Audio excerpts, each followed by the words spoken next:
राधे राधे। आज हम अक्रूर स्थान दर्शन करने के लिए आए हैं नंदगांव में। आप ये दर्शन कर रहे हैं, इधर खेतों के बीच में ये जो व्हाइट कलर का स्ट्रक्चर उधर नज़र आ रहा है, ये अक्रूर स्थान है। यहाँ पर आने के लिए जो रोड नंदगांव से बरसाना जाती है, उस रोड पर लेफ्ट साइड पर एक रास्ता आता है जो सीधा यहाँ अक्रूर स्थान के लिए आ रहा है। तो बड़े आराम से आप अक्रूर स्थान यहाँ पर उस रास्ते से सीधा सीधा आकर पहुँच जाएंगे। तो चलिए दर्शन करते हैं अक्रूर स्थान पर। जय राधे।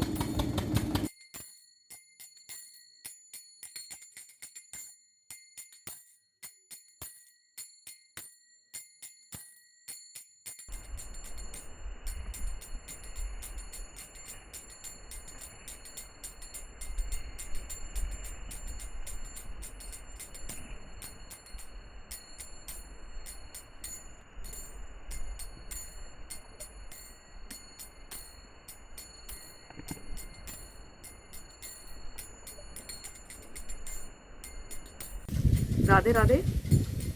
हम यहाँ अक्रूर स्थान के दर्शन कर रहे हैं। बहुत इम्पोर्टेंट प्लेस है ये अक्रूर स्थान। यहाँ की इम्पोर्टेंस जानने के लिए चलिए हम सब मिलकर चलते हैं मथुरा। अब मथुरा में जैसा हम जानते हैं कि जो कंस हैं वो श्री कृष्ण और बलराम को मारने के लिए प्लानिंग उन्होंने की, और उन्होंने उस प्लानिंग में सोचा कि कृष्ण बलराम को मथुरा बुलाने के लिए किसको भेजा जाए, नंद बाबा के यहाँ पर। तो उन्होंने सोचा, तो उनको एक जो उन्होंने नाम चूज़ करा वो थे अक्रूर जी। तो उन्होंने अक्रूर जी को बुलाया और उनको ये बताया कि आप नंदगांव जाइए और कृष्ण बलराम को वहाँ पर नंद बाबा के यहाँ पर इनविटेशन दीजिए इस प्रोग्राम को जो उन्होंने मथुरा में रखा हुआ था। और वहाँ से नंदगांव से कृष्ण बलराम को लेकर आने के लिए उन्होंने बोला अक्रूर जी को। अक्रूर जी जो हैं वो कंस के मंत्री हैं। अब राजा का आदेश है, वो मना भी नहीं कर सकते थे। और कंस ये अच्छे तरीके से जानते हैं, भली भांति जानते हैं कि अक्रूर जी अगर इनविटेशन लेकर जाएंगे तो जो नंद बाबा हैं और बाकी जो ब्रजवासी हैं, जो गोप लोग हैं उनके, वो कोई उनको शक नहीं होगा, क्योंकि वो सब अक्रूर जी की बहुत रिस्पेक्ट करते हैं। तो इसलिए कंस ने अक्रूर जी को चूज़ करा और उनको यहाँ पर भेजा कृष्ण बलराम को लाने के लिए। अब अक्रूर जी मन में थोड़ा फियरफुल हैं, उन्हें आशंका है, क्योंकि वो कंस को बहुत अच्छे से जानते हैं कि कंस थोड़ा दुष्ट प्रवृत्ति के हैं। तो लेकिन अक्रूर जी अब राजा के आदेश को मना नहीं कर सकते थे, तो वहाँ से चल दिए। अब वो अगले दिन सुबह मथुरा से निकले यहाँ पर आने के लिए, नंदगांव आने के लिए, कृष्ण बलराम को ले जाने के लिए। अब वो जब वहाँ से चले हैं तो उनके मन में एक हल्का सा फियर वाला विचार भी है कि मैं कृष्ण बलराम को कहाँ लेकर जाऊँगा, कंस के पास। तो थोड़ा सा हल्का सा उनके मन में ये वाला फियर है, आशंका है। और वो लेकिन इस बात से बहुत खुश हैं कि अब वो श्री कृष्ण के दर्शन कर पाएंगे, उनसे मिल पाएंगे। अब वो मथुरा से चल दिए। अब रास्ते में जब वो आ रहे हैं तो सोचते आ रहे हैं कि ऐसे मेरा कितना सौभाग्य है कि आज मैं कृष्ण के दर्शन कर पाऊंगा, श्री कृष्ण को मिल पाऊंगा। ऐसे मैंने कौन सी तपस्या की होगी, मैंने ऐसे कौन सा दान किया होगा, या मैंने ऐसे कौन से पुण्य कर्म किए हैं कि आज मुझे श्री कृष्ण के दर्शन होंगे। एक्चुअली जो अक्रूर जी है ना, वो भगवान के परम भक्त हैं, श्री कृष्ण के परम भक्त हैं। तो वो वही सोच रहे हैं सिर्फ, और सोचते सोचते आगे बढ़ रहे हैं। अब वो ध्यान में कृष्ण के बारे में सोचने लग गए कि जो कृष्ण वो कितने सुंदर दिखते हैं, उनका जो मुखमंडल है वो कितना सुंदर है, उनकी आंखें कितनी सुंदर, उनके जो नेत्र कमल है कितने सुंदर हैं, उनका जो अधर है वो कितने सुंदर है, उनके बालों पे जो उनके जो बाल हैं, जो घुंघराले बाल हैं जो उनके चेहरे पे इस तरह से गिरते हैं, वो कितने सुंदर लगते हैं कृष्ण के चेहरे पर। और जो श्री कृष्ण के जो कुंडल हैं वो हिलते हैं, उनके गालों को टच करते हैं, कृष्ण कितने सुंदर लगते हैं उसमें। अब और वो ये भी सोच रहे हैं कि श्री कृष्ण का मस्तक कितना सुंदर है, और कृष्ण की सुंदरता पर उनका ध्यान है टोटली कि कृष्ण कितने सुंदर लगेंगे जब मैं उन्हें देखूंगा। और वो जब सोच रहे हैं तो उनका ध्यान रास्ते पर से हट गया, वो रास्ता देख ही नहीं रहे हैं, वो सिर्फ भगवान के ध्यान में खोए हुए हैं। इधर जो उनके घोड़े हैं वो डायरेक्शन बदल के दूसरी तरफ चल दिए और किसी और डायरेक्शन में चल दिए हैं घोड़े। अब जब सोचते सोचते अक्रूर जी को ध्यान है, उन्होंने रास्ता आसपास देखा कि ये तो रास्ता नहीं है जिस पे उन्हें जाना है। अब वो वापस लौटे हैं घोड़ों को लेकर, उसी सेम रास्ते पे जहाँ से उनको जाना चाहिए उस रास्ते पर लेकर आए ऐसे। और फिर घोड़े अपने रास्ते पे चल दिए, उनका रथ सीधे रास्ते पे चल दिया है। और चलते चलते फिर रथ को चलाते चलाते फिर अक्रूर जी ध्यान में खो गए हैं। अब वो सोचने लगे हैं कि जब मैं कृष्ण को मिलूंगा तो मैं उनको कैसे प्रणाम करूंगा।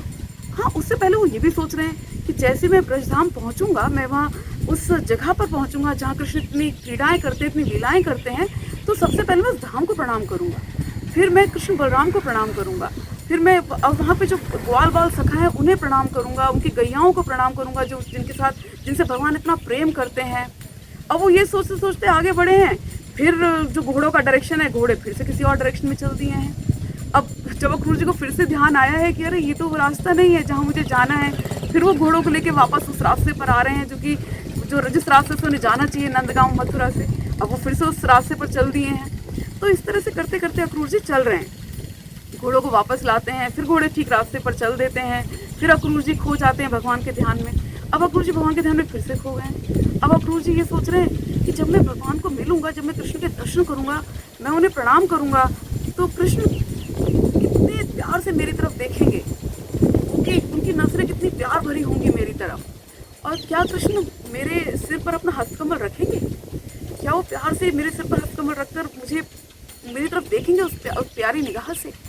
क्या कृष्ण मुझे एम्ब्रेस कर लेंगे? क्या वो मुझे हक करेंगे, मुझे गले लगा लेंगे अपने?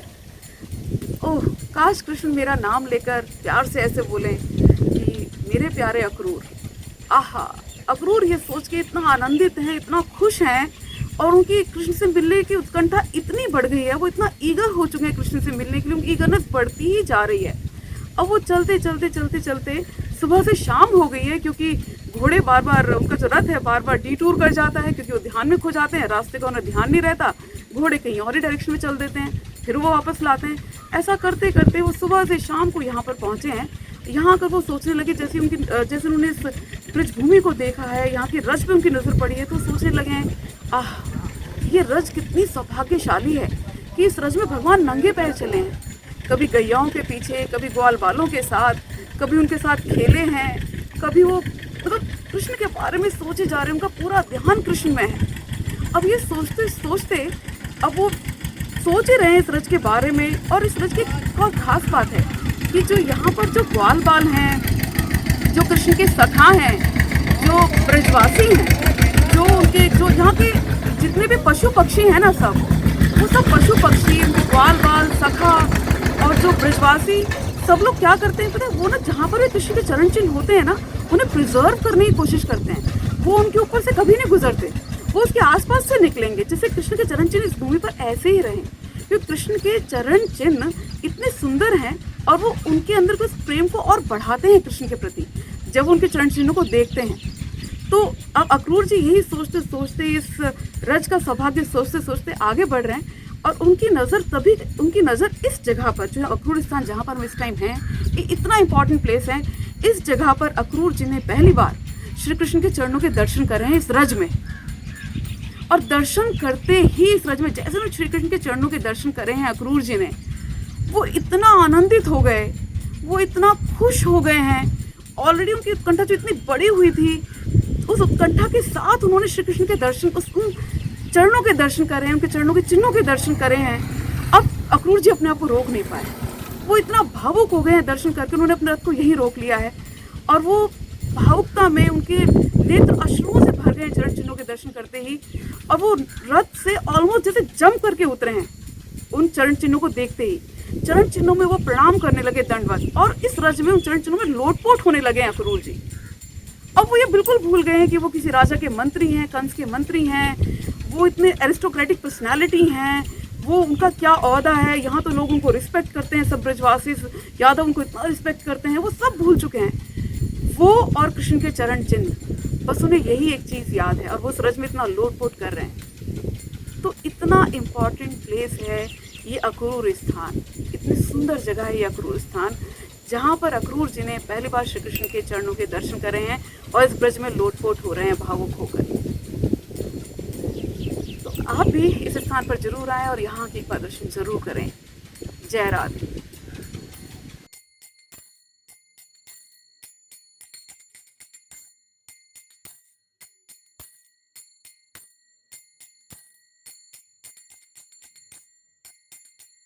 राधे राधे।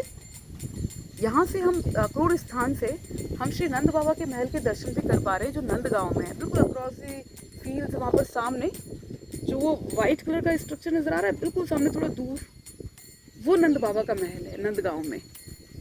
बहुत क्लियरली यहाँ से हम उसको देख पा रहे हैं अक्रूर स्थान से।